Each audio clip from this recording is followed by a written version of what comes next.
आ जाओ शुरू करते हैं कहानी। मैं टूट जाओ साले, सब टूट जाओ। तो भैया dual nature of radiation, basically light is a form of radiation. तो मैंने पूरी कोशिश करी है कुछ तुम्हें देखने में अच्छा लगे वो पढ़ाने की, तो कृपया करके इसमें लिखना तो बहुत पड़ेगा। और I can not share this thing, मतलब ही नहीं बनता कि मैं आपको शेयर कर पाऊंगा। तो जब मैं बोलूंगा लिखना है तो पॉइंट लिखना है, जो तुम्हारी स्टोरी के लिए है उसको लिखने की जरूरत नहीं है। मेरा मुद्दा यह है कि मैं इसकी तुम्हें प्रेजेंटेशन दूंगा, मतलब वो प्रेजेंटेशन फॉर्मेट में होगी, तुम चाहोगे तो उसे खोल करके प्रेजेंटेशन जैसे यहाँ चल रही है नेक्स्ट करते जाओगे तो वो खुलती जाएगी, लेकिन वो पीडीएफ फाइल में फायदा नहीं होगा। कारण क्या है? ओवरलैप है बहुत कुछ। Very good. तो बहुत सारे लोग को पता नहीं होता कि एक के बाद एक चीजों, एक ही स्लाइड के ऊपर मैंने बहुत सारी चीजें ओवरलैप कर रखी है विद एनिमेशन। तो कृपया करके आप मुझसे पीडीएफ मांगेंगे, कोई फायदा नहीं होगा, लेकिन मैं आपको एक लिंक दूंगा जहां पर आप जाओगे तो आप इस प्रेजेंटेशन को भी देख पाओगे एज सच, जैसे यहाँ पर अवेलेबल है। ओके ऑनलाइन वालों, आवाज आ रही है मेरी?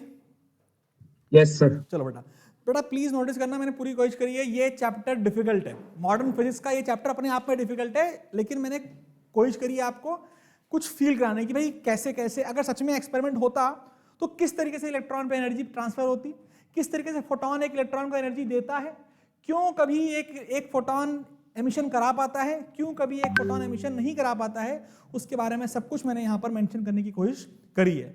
जहां मैं बोलूंगा बार बार, जहां डेफिनेशंस होंगी, जहां डायग्राम होगा वहां बनाना है। ओके शुरू करें, क्लास शुरू करें भैया। बोलो भाई, है भाई? कौन है साला? मारे गुस्सा उड़ जाओगे। तो बेसिकली फोटो इलेक्ट्रिक इफेक्ट क्या था? फोटो इलेक्ट्रिक इफेक्ट बेसिकली क्या है उसके बारे में समझिए हल्का सा। अगर आप देखिए फोटो इलेक्ट्रिक इफेक्ट की डेफिनेशन वगैरह हमने शायद लिखी नहीं थी कल, हमने केवल समझा था क्या है, उसकी डेफिनेशन क्या है और यह होता क्या है। तो बेसिकली अगर आप देखिए डेफिनेशन बहुत सिंपल है, the process of emission of electrons. लेकिन इन इलेक्ट्रॉन को हम इलेक्ट्रॉन नहीं बोलेंगे, ये इलेक्ट्रॉन क्योंकि फोटॉन्स ने क्रिएट किए हैं या लाइट ने क्रिएट किए हैं, तो इन इलेक्ट्रॉन्स का एक स्पेसिफिक नाम है। नाम क्या है? Photo electrons. सिंपल सी बात है। द एमिशन ऑफ, ये लिखना है डेफिनेशन, जब मैं बोलूंगा लिखना है तब लिखना है, ठीक है? डेफिनेशन क्या है? The process of emission of electrons from metal surface. कुछ बातें मैंने यहां नहीं लिखी हैं जो कि आपको ब्रैकेट में लिखनी होंगी।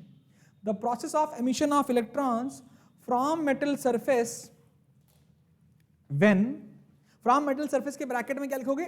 Alkali metals. कौन से? एल्कली मेटल्स किस ग्रुप में होते हैं? फर्स्ट ग्रुप में। ये भी लिखोगे alkali metals comma first group, ठीक है? अबे बोलो बे, ठीक है? शिवम कहां हो बे तुम आजकल? लात खाएंगे सबके सब। तो the process of emission of electrons from metal surface bracket में alkali metals only will exhibit this phenomena when light of suitable frequency, bracket में लायक फोटॉन लिखिए, लायक फोटॉन, LAYK, अंग्रेजी में जो भी लायक होता होगा, लायक photons. when light of suitable frequency for लायक, याद है लायक ना लायक? when light of suitable frequency falls on the alkali metal surface is called photoelectric effect। सामने लिखा हुआ है बेटा, is called photoelectric effect। मैं जब हटा दूंगा तो फिर ये हट जाएगी डेफिनेशन, तो जैसे ही पूरा हो जाए बताइए प्लीज। हो गया? गुड बेटा। फिर क्या हुआ? तो ये होता क्या है? मान लीजिए वो जो लाइन आ रही है वो कौन सी है? ये क्या है? What are these? Incident rays. Normally ये इंसिडेंट रेज इलेक्ट्रॉन पैदा कर रही है, तो ये इंसिडेंट रेज में आने वाले फोटॉन्स क्या होंगे? लायक। बहुत बढ़िया। इलेक्ट्रॉन्स निकल गए, इस सरफेस से निकलते हैं, बट ये भी याद रखना, मैं बताऊंगा कि ये सरफेस एक पर्टिकुलर मेटल की होनी चाहिए जो कि फर्स्ट ग्रुप को बिलोंग करना चाहिए। इस सरफेस से जो इलेक्ट्रॉन निकलते हैं, ऐसा नहीं है भाई साहब इतना मोटा लोहे का एक कैल्शियम थोड़ा लिथियम का या सोडियम का एक मोटा सा, एक मोटी सी रॉड ले ली, इतनी मोटी। ऐसा नहीं है कि इलेक्ट्रॉन इस पूरी की पूरी डेप्थ से निकलेंगे, नहीं निकल सकते, क्योंकि पूरी सरफेस भी नहीं, क्योंकि फोटॉन जहां पहुंच पाएंगे, अबे वहीं से तो इलेक्ट्रॉन को निकाल पाएंगे। तो सरफेस से नीचे, बट कितना नीचे? 10⁻⁻5 मीटर्स। बहुत ज्यादा है, बहुत छोटा है। बहुत छोटा होने के बावजूद क्या वहां पर बहुत सारे इलेक्ट्रॉन्स होना पॉसिबल है? यस, सरफेस नहीं, सरफेस से 10 में लिखवा रखा आएगा बीच में, सरफेस से 10 की पावर -5 मीटर तक ही फोटॉन्स का इफेक्ट या इलेक्ट्रो एमिशन हो सकता है, उसके बाद या उसके बाद नहीं हो पाएगा। क्लैरिटी है बेटा? बहुत बढ़िया। फिर क्या हुआ, ये चार्ट बना सकते हो तुम, ये डायग्राम बनाओ। इंसिडेंट रेडिएशन होगी ब्रैकेट में लायक, ये क्या होंगे हमारे photo electrons, photo electrons. Sir yes बेटा, काफी हैंग हो रहा है ये क्या हैंग हो रहा है? स्क्रीन, जब आप आ रहे हो ना आगे पीछे तो पॉज ही है आपका। हेलो, एक मिनट रुको बेटा, बेटा मेरी क्लास चल रही है बेटा मैं 8 बजे के बाद फ्री होता हूँ ना बच्चे अब। तो ऐसा क्यों हो रहा है? किसी और को भी हो रहा है ऐसा कि केवल इसी को हो रहा है? नहीं सर, यहाँ तो ठीक है सब। यस सर, सही चल रहा है। नवनीत मुझे तो हेलो बोल दे, मैं तेरे को लिंक भेज दूंगा, उससे ज्वाइन कर ले, ठीक है? भाभी को हेलो कर दे, भाभी तो लिंक भेज देगी बेटा प्लीज। तो क्या इंसिडेंट रेडिएशन लाइक वाली होनी चाहिए। आगे बढ़ जाऊं फटाफट, चलो नेक्स्ट। अब ये डेप्थ इंपॉर्टेंट है, कितनी होगी? मैं लिख रखी एल्कली मेटल सरफेस, यहां शायद नहीं मेंशन की होगी, तो कहीं ना कहीं मैंने मेंशन की होगी, आप यहां मेंशन कर सकते हैं। मैक्सिमम डेप्थ 10 की पावर -5 मीटर तक ही इलेक्ट्रॉन्स निकलेंगे बेटा, उसके बाद नहीं निकल सकते, क्योंकि photons can not go beyond this depth. ठीक है, ओके, हो गया ना? चलो यही मेंशन कर ले यार, ये थिकनेस कितनी होगी? 10 की पावर -5 मीटर्स। फिर आगे बढ़ते हैं भाई साहब। तो क्या होता है, अभी भी कंफ्यूजन रहता है भाई साहब, क्योंकि लिटरली जब मैं अपने टाइम में फोटो इलेक्ट्रिक इफेक्ट पढ़ता था तो भाई साहब इसमें आते हैं 4 ग्राफ, किसी ने स्कूल में पढ़ लिए होंगे, 4 ग्राफ पढ़ा दिया गया होगा स्कूल में, जहां भी पढ़ाए जाएंगे वो 4 ग्राफ समझ में नहीं आते। हम क्या करेंगे, हमें मैथ्स आती है थोड़ी बहुत। y = mx + c का ग्राफ आता है, स्ट्रेट लाइन। c क्या है? y intercept. बोल भाई, ये थोड़ा लेबर से पूछ रहा हूं, c क्या है? कांस्टेंट। ये बोला constant. c is the y intercept, y = mx + c में। अगर आपको ये क्वेश्चन आती नहीं भी आती है तो मैं बताऊंगा, अगर आपको ये क्वेश्चन आती है सारे ग्राफ आ जाएंगे। ठीक है, हम इसमें खेलेंगे, हम m समझेंगे, स्लोप क्या होता है, स्लोप कैसे डिपेंड करता है कि इंटेंसिटी क्या है, स्लोप कैसे डिपेंड करता है कि फ्रीक्वेंसी क्या है, स्लोप कैसे डिपेंड करता है कि वेवलेंथ क्या है, एक और चीज, स्लोप कैसे डिपेंड करता है कि पोटेंशियल क्या है। ये 4 ग्राफ आपको पढ़ने हैं, कोशिश करेंगे हम आज ही खत्म कर पाए जितना हो पाए, लेकिन लिखते रहना, जब मैं बोलूंगा लिखेंगे तब। तो क्या होता है basically, let us now study दी। तो हम एक एक्सपेरिमेंट समझेंगे, जिस एक्सपेरिमेंट का नाम है लेनार्ड्स जर्मर एक्सपेरिमेंट, ऐसे कुछ नाम है साले का, ठीक है, नाम मुझे याद नहीं है, हम आइंस्टीन एक्सपेरिमेंट बोलते हैं इसको। तो बेसिकली अगर बात की जाए, मान लीजिए एक मेटल प्लेट पकड़ते हैं, ठीक है, बंद कर दे बेटा प्लीज, लोग पागल हो रखे हैं। मेटल प्लेट है, तुझे मेटल प्लेट ऐसे दिखाई देगी, ग्रुप 1। कौन सी मेटल प्लेट? अबे ग्रुप वन एलिमेंट ऐसा नहीं है कि दुकान पे गया जरा देना सोडियम, मिलेगा क्या? काय को नहीं मिलेगा? हाँ, ये बात बच्चा बोला। Sodium is highly explosive reactions करता है एयर के साथ, इसलिए सोडियम या एल्कली मेटल्स को नॉर्मली केरोसिन के अंदर रखा जाता है, तो मेटल की सरफेस तो मिलने से रही। क्या करते हैं हम उसका पेस्ट लेते हैं। You can make a paste of that alkali metal. Normally हम लिथियम का ही पेस्ट यूज करते हैं, क्योंकि वो इतना रिएक्टिव एयर से नहीं है। लिथियम के पेस्ट को लेते हैं, किसी भी आयरन के सरफेस पे पेंट कर देते हैं। कितना पेंट करना है? 10 की पावर -5 कि 10 की पावर -5 बहुत मोटी लेयर या बहुत पतली लेयर? तो 2 कोट भी मारे तो क्या काम हो गया हमारा। अब आयरन से कोई इलेक्ट्रॉन आने वाला, किससे आने वाला है? वही 10 की पावर -5 से। समझ में आया कि नहीं आया? तो नॉर्मली ये कोई सा भी मेटल सरफेस हो सकता है, लेकिन उस मेटल सरफेस पे क्या होंगे, नॉर्मली क्या होते हैं? Lot of free electrons. ये फ्री इलेक्ट्रॉन्स रेस्ट पे होते हैं या कंटिन्यूअसली मूविंग? रेस्ट पे होने चाहिए। कब से इलेक्ट्रॉन रेस्ट पे हो गए बेटा? Electrons, I am only talking about electrons. क्या इलेक्ट्रॉन रेस्ट पे होते हैं या रैंडम मोशन करते हैं? Random motion. भाई साहब लगातार इनका रैंडम मोशन होता है, लेट से लगातार हो रहा है। अब it is like hitting bullet on an electron. अब फोटोन आ रहा है भाई साहब, ये तो है नहीं कि इलेक्ट्रॉन को पकड़ लिया तुरंत ही। भाई फोटोन आ रहा है तो फोटोन आकर के क्या इलेक्ट्रॉन पे छू जाए, इसकी प्रोबेबिलिटी बहुत कम है कि नहीं है? पहली बात तो ये समझो, क्योंकि इलेक्ट्रॉन का साइज बहुत, फोटोन का साइज बहुत बहुत छोटा। दो छोटी चीजें बहुत तेज चल रही हैं, उनका कोलिजन होना उसकी बहुत मुश्किल है। लेकिन अगर मैं मान लो मैं बोलूं भाई साहब, अच्छा 1 लाख करोड़ फोटोन भेजूंगा, अब तो कोई ना कोई तो लड़ेगा भाई साहब, पक्की बात लड़ेगा ना। लेकिन क्या टकराव हो इसकी प्रोबेबिलिटी कम है कि नहीं है? अगर कोई चुपचाप खड़ा हो तो भाई साहब ठीक है, लेकिन अगर वो लगातार मूव करेगा तो भाई साहब मुश्किल है।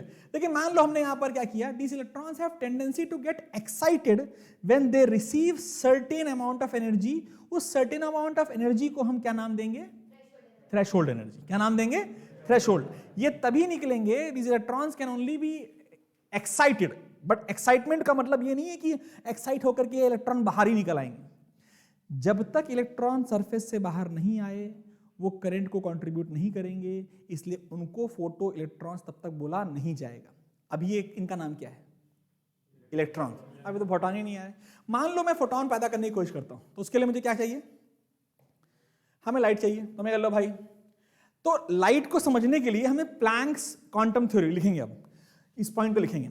Now according to Planck's quantum theory, भाई देख बेटा, आइंस्टीन को मिला नोबेल प्राइज, लेकिन जो थ्योरी है, जो पीछे जो राज है, जो जिसको कहते हैं ना चिंगारी जो है, वो प्लैंक्स थ्योरी से आता है।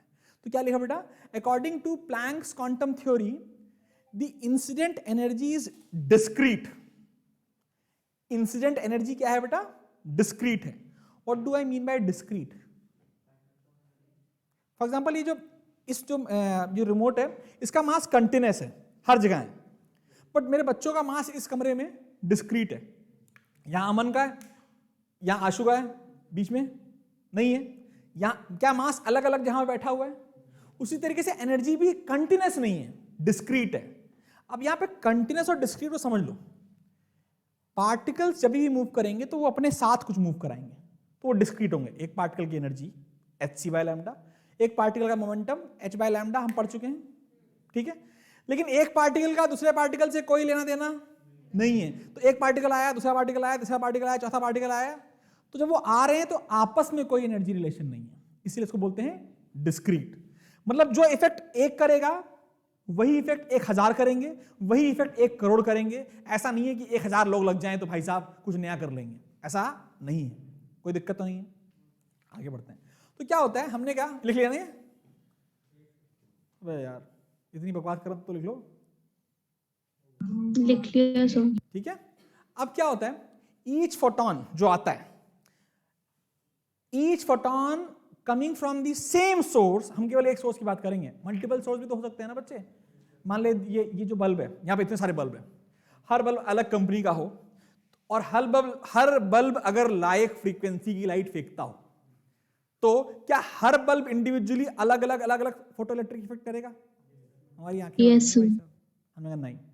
हम जब भी बल्ब लगाएंगे या जब भी हम एक सोर्स यूज करेंगे, ऐसा यूज करेंगे कि वो इकलौता हो। अगर बहुत सारे हैं भी तो सेम हो। When I say same, what do I mean to say same?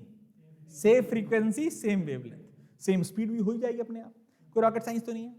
तो जो सेम सोर्स है उसकी एनर्जी होती है बेटा hc/λ, E बराबर hc/λ। What is c/λ? Frequency. Frequency को हम ऐसे टेढ़े वाले वी से डिनोट करते हैं, ठीक है। कोई दिक्कत? पेन नहीं आता इसमें, फर्जी। ओके, आगे बढ़ जाऊं। हर फोटोन के पास कितनी एनर्जी? h लिख लिया होगा अभी। अबे इतना मत लिखो, each photon has energy of E बराबर h म्यू, E बराबर h म्यू। हर फोटोन के पास सेम एनर्जी रहेगी। लेकिन क्या पहले एक फोटोन और एक फोटोन 2 h म्यू हो जाएगा क्या? No sir. हर फोटोन के पास एनर्जी h म्यू जरूर है, लेकिन 2 फोटोन मिलकर बोले हमारी एनर्जी 2 h म्यू हो गई ना, उससे कोई फायदा होने वाला नहीं है। आगे बढ़ते हैं, ठीक है। इनर मेटल अभी लिखने की जरूरत नहीं है। इनर मेटल सरफेस तुम ऑलरेडी जानते हो कि फ्री इलेक्ट्रॉन्स हैं, ठीक है। But these electrons can not come out of the metal surface as it required certain amount of energy. पक्की बात है, अपने आप नहीं कि भाई साहब सोडियम रखा है, थोड़ी देर बाद गायब हो जाएगा, सारे इलेक्ट्रॉन निकल जाएंगे, ऐसा नहीं होता। बिकॉज इवन देख समझ, देयर इज सम फोर्स जिस उधारी की वजह से हर इलेक्ट्रॉन एक उधार में है। वो उधार किसने ले रखा है? उससे प्रोटॉन से ले रखा है, जिसकी वजह से वो प्रोटॉन से जुड़ा हुआ है। फ्री जरूर है, लेकिन उसको छोड़, मटेरियल को छोड़ नहीं सकता। तुम में से कितने लोग को लगता है फ्री का मतलब? When I say free electron, online वाले बताएंगे। व्हेन आई से metal has free electrons, what does that mean?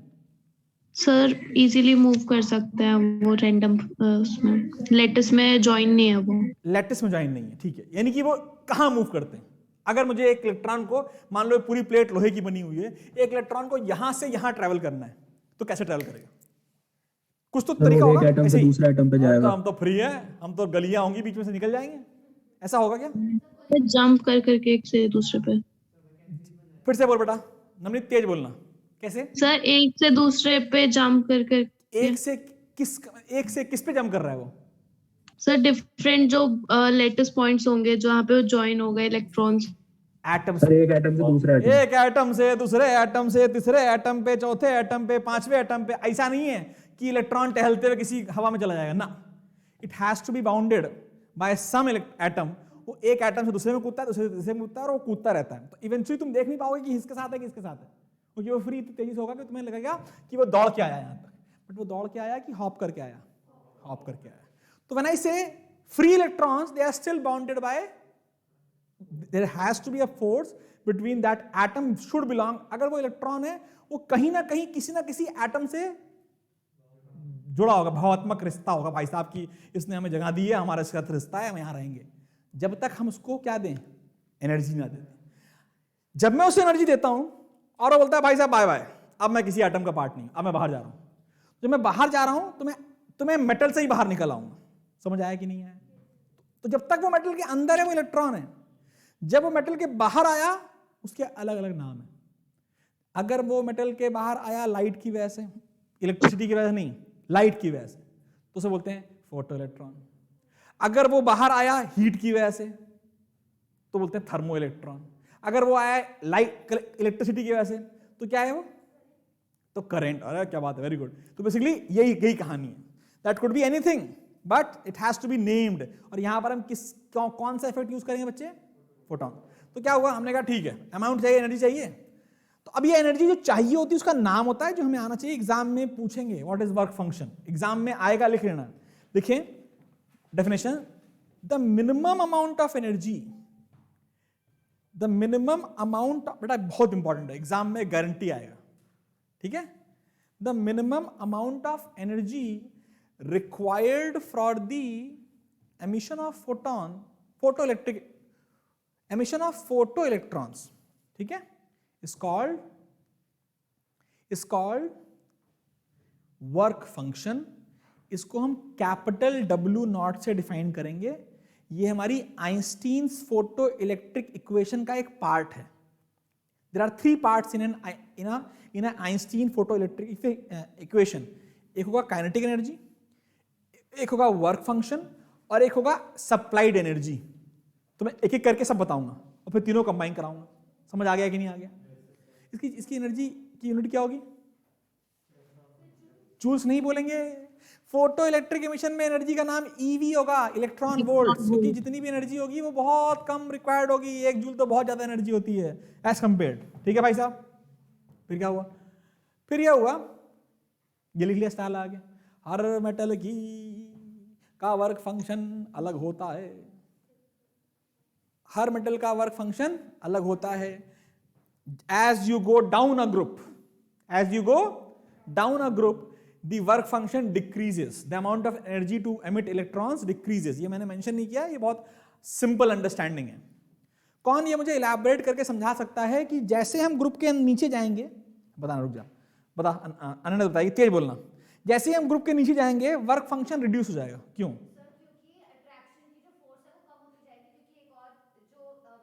Very good, basically she is exactly correct. जैसे जैसे हम ग्रुप में नीचे जाएंगे साइज बढ़ जाएगा, इलेक्ट्रॉन दूर हो जाएगा प्रोटॉन से, फोर्स ऑफ अट्रैक्शन कम हो जाएगी, एनर्जी निकालने की कम हो जाएगी। सिंपल बात है, इसको लिखने की जरूरत नहीं है, छोटी सी बात है, हर बच्चे समझ में आनी चाहिए अपने आप, कोई रॉकेट साइंस। लेकिन हर एलिमेंट की या हर मेटल की वर्क फंक्शन अलग अलग होता है। Even iron can also have photo electric effect, but then there is no single photon available जो ऐसा कर पाएगा, क्योंकि भाई फोटॉन्स की रेंज तो फिक्स है ना। It can only go from beyond, like जो भी है रेंज। तुम गामा रेस थोड़ा ले आओगे फोटो इलेक्ट्रिक, पता चला हम गामा रेस से फोटो इलेक्ट्रिक एमिशन कराएंगे, और जब करा रहे होंगे मर जाएंगे साथ में। तो it is not what is that रे जो हम यूज करते हैं, फोटो इलेक्ट्रिक ना, गुड विजिबल है, बट विजिबल लाइट से होता नहीं है। मतलब नॉर्मली किसी का भी वर्क फंक्शन विजिबल लाइट से काम ही नहीं चल पाता। कोई भी मेटल आएगा विजिबल लाइट बोलेगी हमारी औकात नहीं है। एक्सरेज ठीक है, लेकिन x rays also problematic. UV ultraviolet rays, और इसलिए हम अभी पढ़ेंगे कि अल्ट्रा वायलेट रेज हम कैसे क्रिएट करें। कोई जरूरत नहीं क्रिएट करने की, है हर जगह है। अच्छा, अल्ट्रा वायलेट रेज हार्मफुल है बच्चे? सनलाइट के फॉर्म में। सनलाइट तो आ ही रही है, सब है उसमें। हमको ऐसा फिल्टर लगाना पड़ेगा कि केवल अल्ट्रा वायलेट रेज जा पाए। अभी हम उसके बारे में बात करेंगे। यहां तो कोई दिक्कत तो नहीं है। तो क्या हुआ, हाँ, इसीलिए हम जब फोटो इलेक्ट्रिक इफेक्ट पढ़ते हैं तो फर्स्ट ग्रुप का एलिमेंट ये मेटल लेते हैं, क्योंकि उनके लिए वर्क फंक्शन अचीवेबल है, नॉर्मल लाइट से अचीवेबल है, नहीं तो हम यूज नहीं कर पाते बेटा। तो लिख लेंगे, इतना लंबा लिखने की जरूरत नहीं है, तो तुम लोग के लिए सीधे बात लिखेंगे। For photo electric emission required energy, supplied energy for photo, इसको मत लिख बेटा। For photo electric emission the supplied energy must be greater than equal to work function। ठीक है, तू इतना दे दे कि वर्क फंक्शन का काम हो जाए भाई साहब। मान लो कोई इलेक्ट्रॉन बोले मेरा वर्क फंक्शन 10 जूल है, लेट से 10 जूल तो नहीं होगा, बहुत ज्यादा होता है, 10 जूल है। तो अगर तू 10 जूल दे देगा तो इलेक्ट्रॉन बाहर आ जाएगा। कोई बच्चा आया हीरो बन के बोला अगर मैं 20 जूल दे दूं तो क्या होगा? हाँ, कन्वर्ट करे और देखते हैं। अभी यहां तो कोई दिक्कत तो नहीं है। फिर क्या हुआ, हमने कहा एक लाइट आई, कैसे आई? सनलाइट से आई। सनलाइट से कौन आने वाला है? कोई सी भी। हम यूवी रेज लेंगे, अभी मत लिखना यूवी रेज, अभी समझो ध्यान से, ये सब मैं लिखवा दूंगा, जहां पर जरूरत पड़ेगी मैं दिखवा दूंगा। नेक्स्ट पॉइंट लिखो, minimum energy required for photo electric emission, P E E लिखा करो, P E E, capital P capital E capital E, हर बार कौन लिखते रहोगे? The minimum energy required for PEE equals to work function, ठीक है, equals to h mu naught, यहां लिखा हुआ है ना mu naught, h mu naught, where mu naught is known as, very good, where mu naught is known as threshold frequency, where mu naught is known as हाँ बेटा, work function के बाद क्या बोला फिर आपने? से बोल रहा हूं, for PEE minimum energy required is equal to work function which is equal to h mu naught। h mu होता है एनर्जी का फॉर्म, h mu naught एक स्पेसिफिक फ्रीक्वेंसी की बात हो गई, और स्पेसिफिक फ्रीक्वेंसी का नाम है where mu naught is known as threshold frequency। यानी अगर तेरी फ्रीक्वेंसी mu naught के बराबर है तो तू लायक फोटॉन है, mu naught से ज्यादा है तो बहुत लायक फोटॉन है, म्यू नॉट से कम है नालायक फोटॉन है। समझ आया कि नहीं आया? पक्की बात है, बहुत बढ़िया, आगे बढ़ते हैं। तो भाई साहब मान लो जो इसने भेजे वो फोटॉन भेजे उसने, मान ले फोटॉन जो भेजे वो लायक हैं। भाई कहाँ गए, आए कि नहीं? आना तो था, साल मैंने इतनी मेहनत करी, बताओ फर्जी आया ऐसे नहीं आ गए। अब यहां पर ध्यान देना, जो फोटॉन्स आए उन्होंने 3 को ही पकड़ा है, और क्या किस्मत थी साले, 3 ही आए और तीनों को पकड़ लिया। ऐसा होगा? नहीं होगा। लेकिन यह समझना है कि आइंस्टीन ने इस एक्सपेरिमेंट में एक बात बोली कि भाई साहब एक फोटॉन एक इलेक्ट्रॉन को पकड़ता है, और एमिशन इज ऑलवेज 1 to 1। मतलब मान लो 1 करोड़ फोटॉन आए, 1 करोड़ आए, लेकिन 3 इलेक्ट्रॉन में केवल 3 इलेक्ट्रॉन ही निकले, तो 3 फोटॉन ने निकाला होगा, बाकी फोटॉन ढूंढ नहीं पाए किसी को, या बाकी फोटॉन का कोलिजन नहीं हुआ, या बाकी फोटॉन इलेक्ट्रॉन पे एनर्जी ट्रांसफर नहीं कर पाए। समझ आया कि नहीं आया? ये सब हम लिखेंगे बाद में, ये सब लिमिटेशंस हैं, ये सब ऑब्जर्वेशंस है आइंस्टीन के। 4 ऑब्जर्वेशन है। पहला, it is 1 to 1, the phenomena of photoelectric emission is 1 to 1, एक photon electron. The phenomena is there is no lag, मतलब अब भी फोटॉन छुएगा अभी इलेक्ट्रॉन निकलेगा। ऐसा नहीं है कि फोटॉन गया फिर समझाया फिर इलेक्ट्रॉन निकला, ऐसा होता तुरंत होगा। तो जैसे ही ऐसा हुआ तो क्या होगा, इलेक्ट्रॉन भाई साहब, जो हमने इलेक्ट्रॉन को एनर्जी दी वो h mu है लेट से, तो क्या हुआ, इलेक्ट्रॉन्स बाहर आ गए, बाहर आके बैठ गए, मतलब जो एनर्जी दी है वो किसके बराबर है? Free work function. अगर इलेक्ट्रॉन्स मेटल में से निकल के इलेक्ट्रॉन्स मेटल के ऊपर बैठ जाएं, बस अंदर नहीं जाएंगे, बैठ जाएं, यानी तुमने कितनी एनर्जी सप्लाई करी है? वर्क फंक्शन के बराबर। जस्ट उतनी एनर्जी सफिशिएंट जब वो बाहर आ जाए। कोई रॉकेट साइंस तो नहीं है, बहुत बढ़िया। फिर क्या हुआ, 20 electrons are bond photo electron, हम जानते हैं, लिखेंगे नहीं, बहुत बकवास है। अब आगे बात करते हैं, अबे आओ ना दादा। हाँ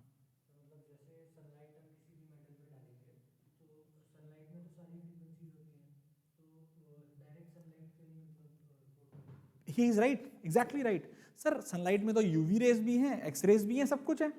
तो ऐसा क्यों नहीं होता कि मेटल, भाई frequencies range from anything, like gamma rays भी हैं सनलाइट में, गामा रेज भी हैं, वो थोड़ी सी इतनी सी कि पहुंच ही नहीं पाती है, यूवी भी इतनी है कि पहुंच ही नहीं पाती है, ओजोन लेयर वगैरह में बचा लेती है, पहली बात। दूसरी बात, if you take only sunlight, तो even though it contains every damn spectrum, the intensity is different, intensity अलग अलग होती है। ऐसा नहीं है कि जितनी गामा रेज हैं उतनी यूवी हैं, उतनी इंफ्रारेड है। इंफ्रारेड की तो औकात ही नहीं निकालने की, यूवी से निकलना चालू करते हैं। यूवी के बाद कौन आता है, एक्सरेज के बाद कौन आता है, कितना एक्सरे चल रही है सनलाइट में बेटा। एक्सरेज अगर बहुत ज्यादा होती ना तो हम हर रोज एक बंदा, आज एक्सरे का डोज ज्यादा हो गया, ये बंदा मर गया क्योंकि इसको कैंसर हो गया। डू यू नो दैट कि x rays are cancerous in nature, you don't get x rays from sunlight even though it is there. How much, बहुत ही थोड़ा, बहुत बहुत बहुत थोड़ा, समझ रहा है, तो उतनी काफी नहीं है। क्योंकि मैंने पहले ही कहा, ऐसा नहीं है कि एक फोटॉन गोली मारी इलेक्ट्रॉन निकल आएगा, हो सकता है 1000 चाहिए हो तब भी ना निकले, इवन दो वो सारे के सारे 1000 लायक हो, इवन दो वो सारे के सारे 1000 लायक हो, फिर भी नहीं निकलेगा। कारण क्या है, मैं समझा चुका हूं अभी। वो दौड़ रहे हैं, तुम आए, चिपक गए, या तो अगर तुम्हारी किस्मत अच्छी, तुम इलेक्ट्रॉन से मिल गए, एनर्जी ट्रांसफर भी कर दिए, तब तो निकल आएगा अगर तुम लायक हो। और नहीं हुआ तो तुम क्या करोगे, वो फोटॉन करेगा फिर, करेगा गरम, सरफेस को गरम तो करेगा ना भाई साहब, अपनी एनर्जी कहीं तो लूज करेगा, in the form of heat करेगा। समझ आया कि नहीं आया, बहुत बढ़िया। तो अब अगर हम क्या करें, मान लो ये जो आई, अब उनका कहां गया, हैंग हो गया, ऐसा मत करना। अगर वर्क फंक्शन के बराबर उनकी फ्रीक्वेंसी, फोटो एमिशन होता है, कोई रॉकेट साइंस नहीं है। अगर वर्क फंक्शन से ज्यादा एनर्जी है तो क्या होगा, तब देखो ध्यान से क्या होता है। यहां पे हम लिख लेंगे इसको, जब बराबर हुई तो एमिशन हुआ। If E is more then, इतना लिखने की जरूरत नहीं है, वो तो तुम्हारे लिए इलैबोरेट करके लिखा हुआ है। हम क्या लिखेंगे, if E, where what is E, energy of photon, if E is more than W not, if E is more than W naught, the photoelectron also acquires kinetic energy. Also acquires kinetic energy. ठीक है, मान लो photon आए और ये वो photon है जो बोलते हैं भाई हमारे पास एनर्जी ज्यादा है, हमने इन्हें पकड़ लिया। जैसे ही पकड़ा, अभी फोटॉन ने इलेक्ट्रॉन को घेर लिया है। अब ऐसा ही होता है, एकदम एग्जैक्टली ऐसा ही होता है। घेरने के बाद इन्होंने क्या किया, पूरी एनर्जी ट्रांसफर कर दी। अबे हो जाओ भाई, ट्रांसफर कर दी, ये इलेक्ट्रॉन आइडेंटिफाई हो गए, इनके पास एनर्जी भी आ गई। अगर वो एनर्जी सफिशिएंट है, ये बाहर आएंगे, बट बाहर आने के बाद भागते रहेंगे, दौड़ते रहेंगे। अगर तुम उन्हें भागने को स्ट्रीमलाइन कर दो, अगर उनके भागने को कोई ऐसा मीडियम दे दो जहां वो दौड़ पाए, तो वो क्या दे पाए, मूविंग इलेक्ट्रॉन क्या प्रोड्यूस करता है, करंट। समझ आ रहा है मैं क्या बोलना चाहता हूं? इलेक्ट्रॉन निकाल के फोटो इलेक्ट्रिक करंट नहीं बनता, इलेक्ट्रॉन दौड़ा के फोटो इलेक्ट्रिक करंट बनता है। समझ आया मेरी बात? अब इलेक्ट्रॉन दौड़ाएं कैसे, यही पूरा खेल है। इट इज वेरी क्लियर कि इलेक्ट्रॉन अब यहां पर रोक दिए, मतलब जगह नहीं थी, यहीं रुक गए मान ले, ठीक है, लेकिन ये रुके नहीं है, इनके पास एनर्जी अवेलेबल है।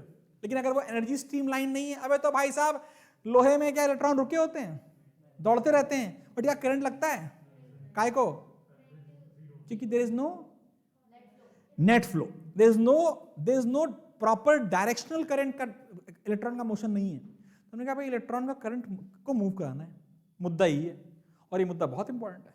इसको कराने का तरीका क्या है, हम इलेक्ट्रॉन बोले आजा बे आजा, अगर हम इलेक्ट्रॉन को बोले तू इधर आजा मेरे पास, तो कैसे आ सकता है? इलेक्ट्रॉन नेगेटिव चार्ज है, अगर हम यहां पे एक पॉजिटिव प्लेट रख दें, तो क्या इलेक्ट्रॉन अपने आप उस पॉजिटिव प्लेट की तरफ अट्रैक्ट हो जाएंगे? और अगर हम एक प्रॉपर पाथ बना दें, तो क्या वो सारे इलेक्ट्रॉन जो निकलते रहेंगे उसी रास्ते को पार करते रहेंगे और पॉजिटिव प्लेट पे जाते रहेंगे? और क्या मिल जाएगा? कौन सा करंट? क्या ये फोटो इलेक्ट्रिक करंट बहुत ज्यादा हो गया, बहुत कम हो गया? इसीलिए फोटो इलेक्ट्रिक करंट को एमीटर, जिस एमीटर से मेजर करते हैं उसकी रेटिंग हमेशा माइक्रो एम्पियर में होती है। वेरी गुड, उसकी रीडिंग हमेशा, कोई रॉकेट साइंस। अच्छा एक बात और, कहाँ गई अनन्या, तू एक मेरे को याद दिलाएगी, मैंने ना रे ऑप्टिक्स वे ऑप्टिक्स, अब मैं तुमको अपनी बुक के भी पार्ट दिया करूंगा नोट्स, क्योंकि तुम्हारे पास अपने खुद के नोट्स तो बना चुके हो, अब मैं अपनी बुक के पार्ट तुम्हें दे रहा हूँ, it will be available in the app, तो तुम पढ़ सकते हो, डाउनलोड नहीं कर सकते हो, विल दैट बी फाइन? आप उसे पढ़ लीजिए, उसमें मैंने सारे सेक्शन बना दिए हैं, मतलब जितने भी जेईई क्वेश्चन आए हैं, जितने भी नीट के क्वेश्चन आए हैं, सॉल्व करके दिए हैं उसमें। कुछ नहीं कर पाया होगा तो मैंने उसको हाथ से लिख रखा होगा, ठीक है, मतलब जितने प्रिंट करा पाया प्रिंट करा पाया, नहीं तो हाथ से लिखे हुए मिल जाएंगे। It is very clear. Her chapter का मुझे देना है, तो रे ऑप्टिक्स और वेव ऑप्टिक्स की जिम्मेदारी तेरी है, मुझे याद दिलाएगी, इस वीक में मिल जाएंगे आपको, ठीक है। हर चैप्टर के खत्म होते ही आपको उसके नोट्स मिल जाया करेंगे with a good amount of questions, जो कि आप कॉम्पिटिशन के लिए यूज कर सकते हैं। बोर्ड्स के लिए तो ऑलरेडी तुम्हारे पास असाइनमेंट आने वाले हैं, ठीक है। तो आगे बढ़ते हैं। तो काइनेटिक एनर्जी होगी, इस काइनेटिक एनर्जी को स्ट्रीमलाइन करना है भाई साहब। क्या करना है? स्ट्रीमलाइन मतलब भाई साहब टहलो मत, किसी एक पाथ को फॉलो करो, और उसको पाथ को ही फॉलो करने के लिए एक डेडिकेटेड एक्सपेरिमेंट पढ़ना है हमें, ठीक है। ये सब लिखने की जरूरत तो नहीं है, जानते ही अगर नालायक है तो एनर्जी निकलेगी ही नहीं। अगर एनर्जी वर्क फंक्शन से कम है तो क्या कोई एमिशन होगा? क्या एक फोटॉन, चाहे 100 फोटॉन, चाहे 1 करोड़ फोटॉन, अगर उनकी एनर्जी वर्क फंक्शन से कम है तो क्या एक भी इलेक्ट्रॉन निकाल पाएंगे? सिंपल बात है। इसलिए याद रखना, ऐसा क्यों हो रहा है? Because of particle nature.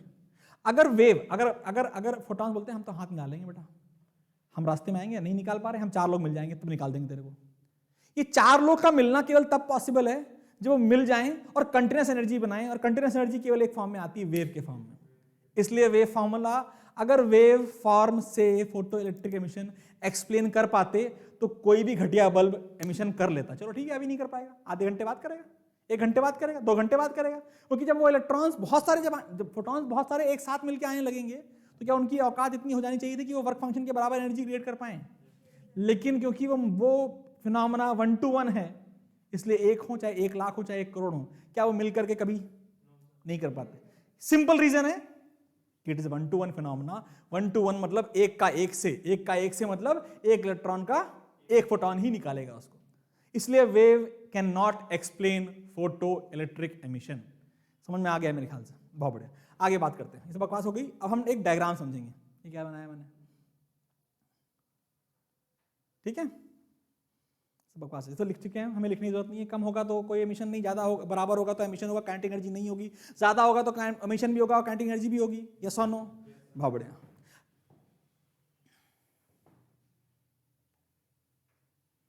ये 3 पॉइंट लिखने की जरूरत तो नहीं है कि अगर फ्रीक्वेंसी थ्रेशोल्ड फ्रीक्वेंसी के ज्यादा है तो एमिशन विल टेक प्लेस। अगर फ्रीक्वेंसी एमिशन के बराबर है, थ्रेशोल्ड फ्रीक्वेंसी के बराबर, तो एमिशन होगा बट काइनेटिक एनर्जी नहीं होगी। अगर ज्यादा है तो काइनेटिक एनर्जी भी होगी। कोई रॉकेट साइंस नहीं है, इसको लिखने की जरूरत नहीं, याद होना चाहिए भाई साहब, पढ़ने की जरूरत भी नहीं होनी चाहिए। ये लिख चुके हो ऑलरेडी। इस पर्टिकुलर मैंने थ्रेशोल्ड फ्रीक्वेंसी की डेफिनेशन लिखवाई नहीं है, ये लिखवा दी है, लिखो, इंपॉर्टेंट, तुम्हें याद होनी चाहिए। थ्रेशोल्ड फ्रीक्वेंसी वो उस फोटॉन की मिनिमम फ्रीक्वेंसी है जिस पर फोटो इलेक्ट्रिक एमिशन हो जाए। लिखो बेटा, नहीं ये वाला नीचे वाला तो बकवास है।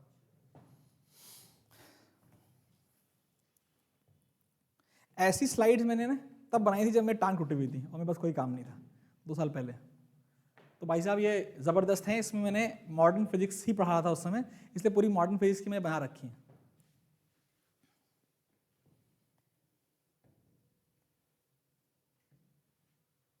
चलें आगे?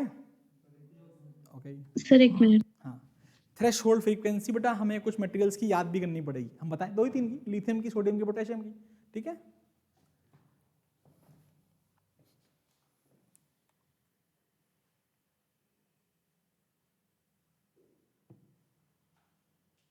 चलिए आगे बढ़े, ठीक है। बकवास एक फ्रीक्वेंसी का फॉर्मूला और है, लिखिए, frequency is also equal to c by lambda. Frequency is also equal to c by, हाँ बेटा तभी तो ड्यूअल नेचर है, तभी तो ड्यूअल नेचर क्यों पढ़ रही तू? डी बॉगी ने सबसे बड़ा जो कहते हैं ना तीर मारा वही मारा कि बेस्ट ऑफ बोथ वर्ल्ड ले लिया उसने, कि वेवलेंथ को कंसीडर करते हुए एनर्जी निकाल दी, और फोटो इलेक्ट्रिक एमिशन में पूरा वेवलेंथ चल रही है, लेकिन बोल क्या रहे हैं? It is particle nature. तो क्या पार्टिकल नेचर भी डी ब्रॉगलीज एनर्जी इक्वेशन से आता है? Momentum is equal to h by lambda, एक साइड पार्टिकल है, एक तरफ लैम्डा मतलब वेव है, तो उसी को यूज कर रहे हैं बेटा, इसीलिए डुअल नेचर पढ़ना पड़ता है। डुअल नेचर में जितना भी आइंस्टीन खेल रहे हो ना, जब मैटर वेव्स पढ़ेंगे ना, उसमें केवल डी ब्रॉगली खेलेंगे, ठीक है, डी ब्रॉगलीज वेवलेंथ। आगे बढ़ते हैं, तो क्या लिखा, frequency is equal to c by lambda. हम बेटा यहाँ c के बारे में ही बात करने वाले हैं, हम किसी और मीडियम में कोई और खेलने वाला नहीं है। अगर कोई और मीडियम आ गया तो v बाय लैम्डा हो जाए यार, कोई टेंशन है क्या उसमें, सीधी सी बात है। तो क्या बोला हमने, frequency c by lambda and v not is equal to c by lambda not, where lambda not is known as threshold wavelength. लिख लो भाई, frequency is c by lambda, v naught is equal to c by lambda naught, where lambda naught is known as threshold frequency. That means the wavelength corresponding to threshold frequency is called threshold wavelength. लिखवा देता हूँ, the wavelength corresponding to threshold frequency, the wavelength corresponding to threshold frequency is known as threshold wavelength. ठीक है बच्चों, चले आगे, चले। Sir, corresponding to threshold frequency is called threshold wavelength. तो क्या हमको ये लिखने की जरूरत है कि लैम्डा अगर लैम्डा नॉट से कम है तो फ्रीक्वेंसी, अगर लैम्डा नॉट से कम है, ध्यान सुनना आप, लैम्डा अगर लैम्डा नॉट से कम है तो फोटो इलेक्ट्रिक एमिशन होगा। ये क्या बकवास कर दी गई।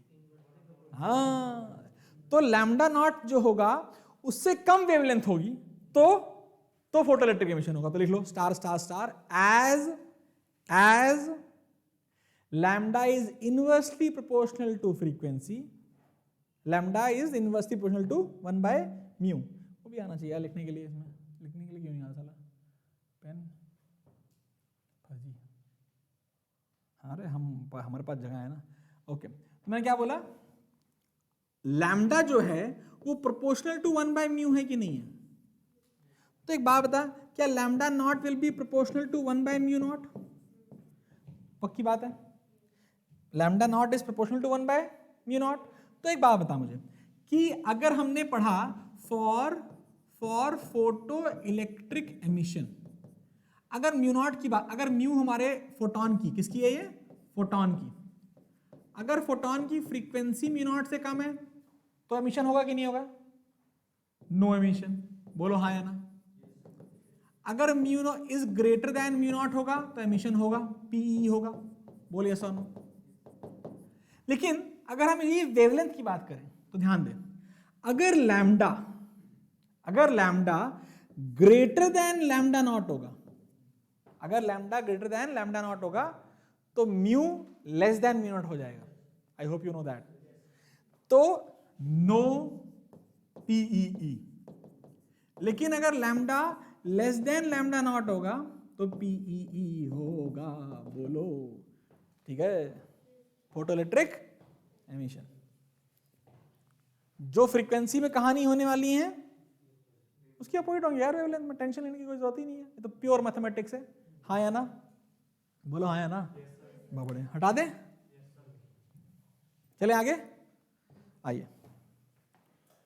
देयर आर थ्री, लिखेंगे there are three conditions for photo electric effect.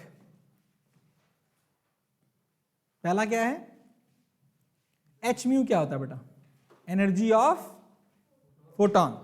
H mu क्या है, एनर्जी ऑफ इंसिडेंट फोटोन। अगर H mu is greater than equal to mu W not, emission होगा। Mu is greater than equal to mu not, emission होगा। Lambda is less than equal to lambda not, emission होगा। ये important है, ठीक है। Online वालों ठीक है बच्चों?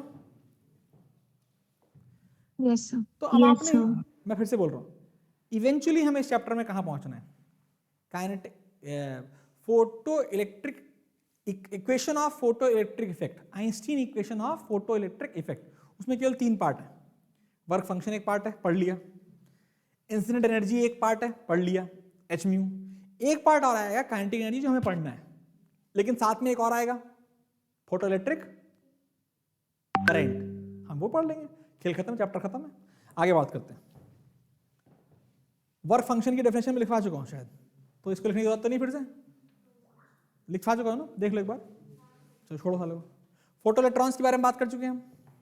वो इलेक्ट्रॉन जो लाइट की वजह से निकले उन्हें कहते हैं फोटो इलेक्ट्रॉन। नहीं भी लिखे होगा तो एग्जाम में आ जाएगा तो लिख लोगे ना भाई साहब, बहुत बढ़िया।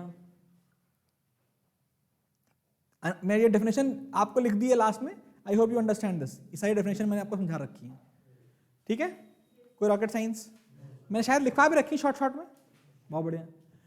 अब ये एमसीक्यू भी है, बताओ, ये तो 6 एमसीक्यू है, मेरे को देख के उल्टी आ रही भाई साहब, बताओ भाई साहब,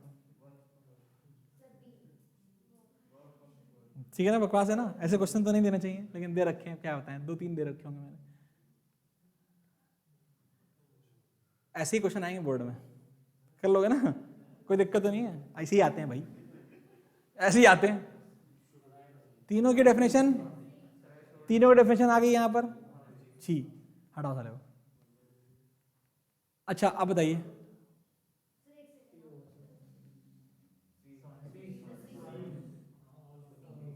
ठीक है भाई साहब, ऑल ऑफ द अबव छी, तीन अच्छी, हाँ है ना, 4 क्वेश्चन 6 हो गए, 5वां भी है, नहीं होगा, अब नहीं होगा। Let's go into the sir ये एक्सपेरिमेंट। केमिस्ट्री जैसे ही आएंगे ना इसके क्वेश्चन, जैसे 11th में आते थे। इसके जो क्वेश्चन आएंगे, अब ये भी बात सही है, लोगों को यहाँ तक लग रहा है बहुत ही अच्छी चैप्टर है भाई साहब, एकदम ही है, ऐसा है नहीं, ऐसा है नहीं। अभी फोटो इलेक्ट्रिक जो इक्वेशन तो बन जाए आइंस्टीन की, फिर आए क्वेश्चन मस्त मस्त। लेकिन बायो वालों टेंशन ना लेना, 15 मिनट हम एक इक्वेशन पढ़ेंगे, उसको बोलते हैं y is equal to mx plus C. कभी m पॉजिटिव, कभी m नेगेटिव, कभी c पॉजिटिव, कभी c नेगेटिव। भाई साहब जब m पॉजिटिव तो एक्यूट एंगल होगा, जब m नेगेटिव तो ऑब्टूज एंगल होगा, खेल खत्म, इतना ही पढ़ना है बेटा। इसको जिस बच्चे को ये आता होगा वो हर कंपटीशन का ये क्वेश्चन कर पाएगा, और ग्राफ से ही क्वेश्चन आता है, चाहे जेई का पेपर हो, चाहे नीट का पेपर हो, चाहे बोर्ड का पेपर हो, तीनों ही केस में ग्राफ पे क्वेश्चन आएगा, बोर्ड में क्वेश्चन आएगा। इन चारों में से एक ग्राफ बनाओ और समझाओ, जो ग्राफ हम पढ़ेंगे। तो हम आप इसको इस और हो सकता है देख किस्मत बहुत खराब हो ना, तो साला ये एक्सपेरिमेंट आ सकता है, कंस्ट्रक्शन क्या है, वर्किंग, बहुत किस्मत खराब होगी तो, आई होप नहीं होगी इतनी किस्मत खराब, लेकिन हमें बनाना पड़ेगा। बहुत ही सिंपल एक्सपेरिमेंटल सेटअप है। कंस्ट्रक्शन में जो चीजें हमें जरूरत पड़ेगी हम समझेंगे, तो एक बार यहाँ देख लो, इंपॉर्टेंट है, समझो। बेसिकली क्या है, इस एक्सपेरिमेंट को हर्ट्ज एक्सपेरिमेंट कहते हैं, लेनार्ड्स एंड हर्ट्ज एक्सपेरिमेंट, क्या बोलते हैं इसको, तो हेडिंग लिख सकते हैं हर्ट्ज एक्सपेरिमेंट। ये आपके जब आप सीबीएसई का सिलेबस देखोगे तो वहां लिखा हुआ है लेनार्ड्स एंड हर्ट्ज एक्सपेरिमेंट, ठीक है। और इन दोनों ने मिलकर के फोटोइलेक्ट्रिक इफेक्ट का जो एक्सपेरिमेंट है, ये दीज आर कोलिग्स और सबऑर्डिनेट्स ऑफ आइंस्टीन, जिन्होंने उसके लिए ये फोटोइलेक्ट्रिक एमिशन का सेटअप तैयार किया। जो सेटअप है वो काफी लंबा चौड़ा है, तो तुम लोग अभी बनाना मत, पूरा समझ लोगे तो मैंने ना, नॉर्मली क्या होना चाहिए, बैटरी शुरू होना चाहिए, लेकिन मैंने जो की बैटरी तो हर बच्चे को आती है, बैटरी की रिक्वायरमेंट क्या है मतलब वो तो समझ में आए, एमीटर की रिक्वायरमेंट क्या है, वोल्ट मीटर की रिक्वायरमेंट क्या है, रियोस्टैट की रिक्वायरमेंट क्या है, कैथोड रे ट्यूब की रिक्वायरमेंट क्या है, सी प्लेट और ई प्लेट की रिक्वायरमेंट क्या है, सब मैं समझाऊंगा। तो अभी अगला 10 मिनट, केवल 10 मिनट लगे, 5 मिनट हम एक्सपेरिमेंट सेटअप समझेंगे और एक्सपेरिमेंट सेटअप बनता जाएगा एक करके, ठीक है।